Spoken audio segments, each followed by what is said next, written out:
work, and they all got their hands out and they all want something. And they all may be entitled to that, right? Because when you die in Texas without any estate planning, and that may either be with the last will and testament, or that may be with trust, whether a revocable or irrevocable trust, then there's gonna have to be a determination of how are we going to divide whatever assets that you own.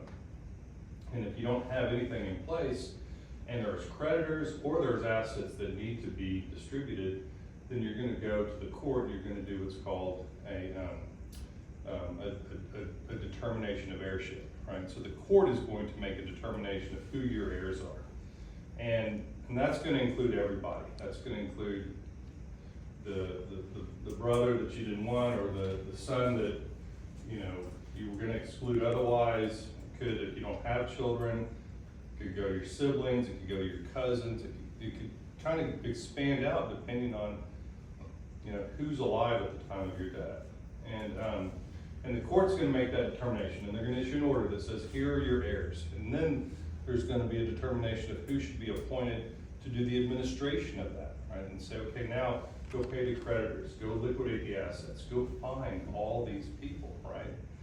And so one of the stories is that the man died without a will, and they had to go through this process, and there was 30 heirs. Some of them were in Ukraine, you know, some were all over, scattered over Eastern Europe, and it spent years just trying to find them, because there was an obligation under the rules to find those folks and get them their money, right? And the estate got eaten up. You know, the lawyers pretty much took most of the estate by the time it got done. These 30 people got very little money, right? Now, the person who died probably didn't intend that to happen, but they didn't plan that properly, right? So, there's a lot of states in which probating a will is a big complicated process. Texas is not one of them. When our founders wrote our Constitution and wrote our laws and adopted how we're going to do things with regards to probate, they were thinking about widows and families that are out there on a farm somewhere in Plano or out in Lubbock or wherever. And what are we gonna do to make sure that everybody's still taken care of and we're not tied up and going to court and lawyers? And so there's a lot of procedures that can be done to probate a will very quickly. Now, if you have a will and you name your children or a charitable trust or something like, or a charity, something other than just your spouse, then you're gonna have to probate that will, and that takes about 3 to 4 months. And getting to court takes about 6 weeks, kind of depends on the court schedule. Quality County is pretty quick. Bexar County takes a little bit longer, obviously, it's a lot more cases down there. So, but the process isn't very onerous. You know, the amount that the attorney's going to charge you is not overwhelming to the beneficiaries or to the person that you've named as your executor that's going to be carrying out these wills. If it is a spouse that you're leaving everything to, then there's a procedure, a very quick procedure, to get everything into the spouse's name. It's called a muniment of title. And then everything just belongs to the Is that it? What's it called? muniment. Muniment. M-U-N-I-M-E-N-T. I know I didn't hear that word right. Yeah, the title. Yeah, it's a strange word, and it's unique to Texas. It's not something that you'd see in, certainly on the East Coast, probably on the West Coast either. But it transfers title to property immediately into the surviving spouse's name. And the idea, of course, was that if you're a widow out on a farm somewhere and the breadwinner dies, you need to get the assets into the widow's name. And of course, we've evolved now to where we say, everyone says, oh my God, I want to go through probate. I don't want to go through probate. Well, it's not so horrible in Texas. Right? Now, if you got a lot of creditors and you got assets spread out over different states, it becomes complicated, without a doubt. Now, the way to avoid doing that is setting up a trust, right? And we could set up trust to hold our assets and then direct the trustee of how they want those assets handled upon your passing. There's revocable trusts and irrevocable trusts, and we'll talk about both of those in a second. most trusts are revocable trusts. Okay, what that means is that you own the assets. You create the trust, you're the owner, you're the grantor, the settler, but you're also the trustee until you die. And you can sell the assets, you can you can transfer them, you can gift them away, you can pledge them, you can borrow against them, they're yours. Now, the good part about that is that should a need arise, some emergency come up, you need to buy something, you need to see a great investment, you can easily manage those assets and move them around and do what you need to. You can do most of that as the trustee and keep them in the name of the trust. Now, the downside to it is that they're subject to creditor claims because you still own everything, you still have the control, and that's the key difference between a revocable and an irrevocable trust. Once you create an irrevocable trust, right, you no longer have control over the assets. You are giving that control over to whoever you name as the trustee. Now, there's benefits that come to that, but you don't have the ability to move those to liquidate if you need to, if there's an emergency. But you do with an irrevocable trust. But the downside of it is that, you know, if you get in a car wreck and you don't have insurance to cover yourself, or you own rental property and your policy didn't cover an accident, whatever things that come up in life are, then creditors will be able to go after those assets. Trying to move those assets into an irrevocable trust once you know that there are creditor claims is a fraudulent transfer, right? And there's statutes, Uniform Fraudulent Transfer Act, that govern this because people have been trying to figure out how to get out of paying creditors since people started lending money probably, right? And so you can't, once the claim comes in, or once you know that there may be a liability against your assets, you can't then start moving them around and try to hide them. You can, but a good lawyer's gonna catch you, and it's gonna be a lot more expensive after that. So with the revocable trust, we don't have creditor protection. We also don't have any tax benefits from doing that, okay? Because any income that the trust property earns is deemed your personal income. So the trust itself isn't going to file a tax return. You're going to report any income that the trust earns is your own personal income on the tax return that you're going to file. Now, there's ways of reducing those tax liabilities, of course, and I'm not a CPA, so I'm not going to talk a lot about the IRS code or the Internal Revenue Code, but those are some myths that I think that people think, oh, I'm going to get a trust, I'm not going to have to pay taxes, I'm going to be able to keep it from the creditors. Well, no, you're not with a revocable trust. Okay, but so why would anyone do that? Why would you create a revocable trust, right? So the reason is that you maintain control over your assets after your death, and so that is that if you want to keep the assets in trust for a period of time, you may have minors, you may be holding those assets for their college funds or you know, whatever you want to do with that. And you can hold those assets in trust, and you can have your trustee administer them and make sure that they are being administered the way that you want. Whereas with a will, you're not going to have that. A will is going to say, I give 10% to John and 10% to Sally and whatever, and they're going to get their money. Now, if they're minors, then there's procedures that will come into place that their guardian will then hold the money for them, which of course can lead to a lot of other problems because, say the mother is holding the assets for your grandson and she is not very good with money, right? There's really nothing to prevent her from using that child's money. The only person that would be able to come after her would be the child, and children typically don't sue their parents. It doesn't happen very often. So with the will, the beneficiary is going to get the assets upon your death. You don't have any further control over those assets. Whereas with the trust, you continue to have the control over them, how you want those assets handled. Okay.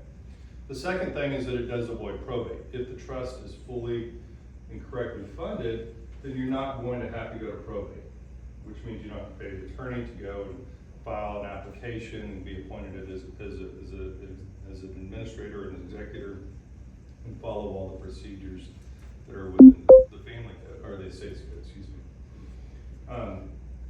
It keeps it private. So you may say, okay, I got 4 kids and one of them went the wrong way, and I don't want to give my money to them because it's going to go to something that I don't want it to go to. But I don't want everyone to know that I've cut my child out, right? Maybe pride or just for whatever, don't want the kid to know. If it's a will and it says in there, I disclaim John because, and he knows why, then everyone's on public notice that you disinherited one of your children. And that may be something you want, but a lot of people would rather avoid doing that, People may want to give money to charities and they don't want their children to know who they're giving their money to. So there's a sense of privacy that comes with having a revocable trust. So you have the control over your assets, you avoid probate, you get the privacy that comes with that. And the downside, of course, is that you're not protected from creditors and you don't have any tax benefits that come from that. So, but that is, most people that are looking to create a trust are going to do a revocable trust because they want to have the flexibility of being able to use those assets. Now, and I hope that all of you or some of you are blessed with having the problem of having so much money that we got to worry about estate taxes and stuff like that. The state of Texas does not have an estate tax. So when you die, your estate is not taxed by any authority. The federal government, the limits on a single estate before it gets taxed is $13.99 billion. So it's pretty high up there, 14 million, that's 2025. That went up. It was supposed to go down in 2026. President Trump, by enacting the big beautiful bill, solidified that the floor of taxable estates is not going to ever go below 13.99 million. So, and that's for an individual. If you're a married couple, of course, that's 26, 27 million. So it's pretty high up there. I hope you have that problem. Most of my clients, in fact, I don't have any clients that have that problem. And so we're not really worried about when I die, is the government going to come and take my money? That's not really an issue. Maybe the bigger issue would be if I die and I give my daughter, $100,000. Well, she will be taxed on that because that will be considered income to her, right? So she's going to have to pay taxes on that out of that money. Now, if she needs $100,000 for, whatever reason, she's going to get less than that because she's going to have to carve out some of that for the IRS because that is a taxable event once you receive that money. But the estate itself is not taxed. Now, some of the different types of irrevocable trusts that people might choose to do, there's a whole, it kind of depends on what your needs are. If you feel that you're going to need Medicaid and you want to make sure that your assets are not counted against you for those Medicaid purposes, you can create a Medicaid trust, and that will, the government will not look at those assets as whether you qualify or not. A couple of key points of that is you need to make sure that you do that 5 years before you apply, because if you don't, then they have a look back period, and they're going to say, well, you did this 3 years ago, so you have 2 years of income on this. You got to wait another 2 years before you can qualify for Medicaid. Is the look back period start when you die? Well, it's when you're applying for the benefits.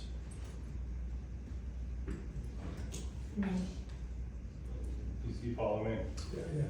Okay. Now, there is also, once you do pass, if you've accumulated those benefits, then can Medicaid come after those assets? And if the trust is properly structured, then no, they won't be able to. Right? But yes, if you do that within that time period before you start getting the benefits, then they'll be able to also come back and look back and try to take back what they want out of it. And the look back is on all of the assets That are within that.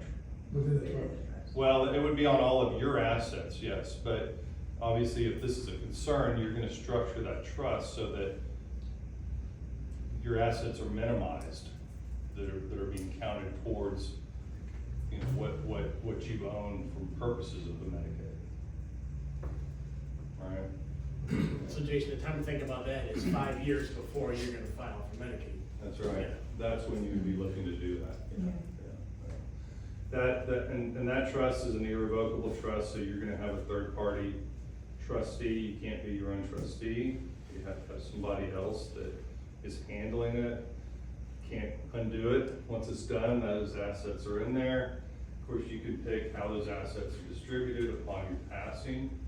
You can also have gifts that come out of that trust during that time period. So if you want to give things to your children before you pass, you can have those terms in there, right? But as far as I need money now, I want to pull this out, it's a great investment, Bitcoin's shooting through the roof, whatever it is, you know, you're not going to be able to do that. And so that's certainly a disadvantage to that, you know. Yeah. But can you talk to your trustee and ask them to do it? I mean, there's gotta be something, I mean, what does the trustee do in an irrevocable trust? So the trustee's job, would y'all mind if I sat down? This is kind of informal, right? All right? Because I like this is a little bit more conversational. You could certainly ask the trustee, hey, I think you should do this. Now, if it's shown a pattern that that you're directing the trustee of how to handle those assets, they're gonna disregard the trust. They're gonna say, this really isn't an irrevocable trust, because you're really running everything. If it's, you know, one or two times, that's probably not gonna show a pattern. And then if the trustee is making decisions that are in fact good for the corpus of the trust, because one of the things that any trustee is empowered to do and required to do under the Texas Trust Code is to make solid and sound investments of the trust money. You can't put it in a checking account and let it earn 0.002%.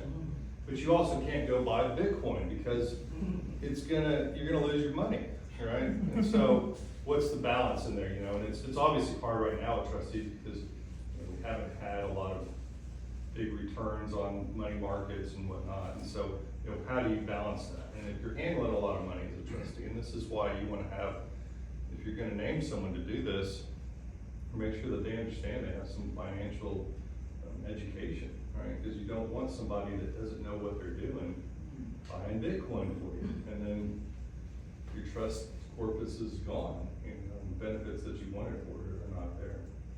So that's kind of how that works, is that if you're directing it, then the IRS or whatever government agency, taxing authority, they'll just disregard the trust. They'll just say, you're not operating in that manner. Do you find you do more revocable than irrevocable? Oh, yeah. Okay. Yeah, I mean, we do special needs trusts. That comes up quite a bit. Okay? And that, of course, is if you have, not of course, but that is, a lot of times people have a child that's disabled, special needs is going to require care for their entire life. And to ensure that they're getting either their supplemental social security or their social security benefits, they can't have assets in their names that they control, right? And the special needs trust gives them the money, but then has a third party, again, that manages those assets. And so the beneficiary, the child, the disabled child, doesn't have the right to withdraw when he wants to. Now there's rules that can be set up. The trustee can spend that money for his health and his education and his maintenance.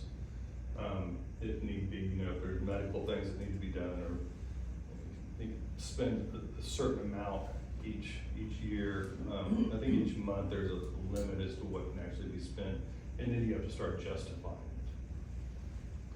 But that allows those assets to stay in trust for the benefit of that beneficiary without being counted against the assets that he owns for the purposes of qualifying for those programs that may be needed. And so, yeah, I mean, that's what we see. We don't see charitable remainder trusts. We don't see life insurance trusts. And mostly because those are really for estates that are of such a size that you're worrying about an estate tax. You're trying to avoid that. And we just don't, you know, where we live in this community, we just don't really have those folks. Certainly not coming to me, you know. Now, if any of y'all have that and you have those problems, let's go explore them, because I'd love to be able to do that. So the revocable trust is what we see. Some of the pitfalls that people get into with the revocable trust is that you set up the trust and you don't fund it, or you partially fund it. So what that means is that if the trust doesn't own any assets, then it really serves no purpose. It may exist, you may have paid an attorney to do the paperwork, you have a beautiful binder that has all these pages in it of stuff that you're like, what does this even mean? But if you don't transfer your real estate into the name of the trust, or you don't put your car in the name of the trust, or you don't have investment accounts in the name of the trust, then the trust has no purpose, right? And so when you pass, then your assets are either gonna have to be dealt with through a will, and if there's no will, then we're back to that, you know, heirship determination. So even if you have a trust, and you don't have a will that goes with it, and you die owning property, investment accounts with no beneficiary designations, you're gonna have to go through this whole probate process, even if you paid an attorney to do this trust, because you can't afterwards add the assets to the trust. So that's if you don't have a will. That's right, yeah. So when we create a revocable trust, we always do what's called a pour-over will with that trust, right? And so the pour-over will says, any assets that I own upon my death that are not in the name of the trust, I bequeath to the trust. So now afterwards, but you still have to probate that will, but then all the assets will get in the trust, and then they'll be distributed pursuant to the trust. So you've kind of lost the privacy part of it, but you still retain the control of those assets and how you want them distributed upon your passing. So the pour-over will. Now, when you obviously with investment accounts, whether with Edward Jones or your banking accounts, you're going to have, you know, if you're a married couple, you're probably going to have a right of survivorship on any account, so that when you pass, your spouse just owns whatever's in the account. Then you may have a designated beneficiary payable on death. If you're a single person, you should have a payable on death on all those accounts. It gets real messy. You can have those payable on death. You can keep your credit, your checking account, your savings account. You can keep them in your own personal name.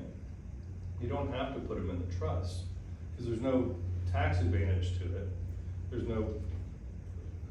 really no advantage to doing that, as long as you then have the designation, the beneficiary designation of those accounts to be the trust, right? Or you could have as an individual also. But if you look and you say, I have $5 million, you know, $2 million of it tied up in Edward Jones, I got whatever, a house and and you have, and one of those is a bank account. That bank account's designation is to a spouse, or it's to a cousin or somebody that you named when you set the account up 30 years before. And in your mind, you're thinking this trust has this much money, but really it doesn't, because the beneficiary that you named of that account is going to get that money. They own that money upon your death immediately, and there's no going back and undoing it or saying that wasn't the intent.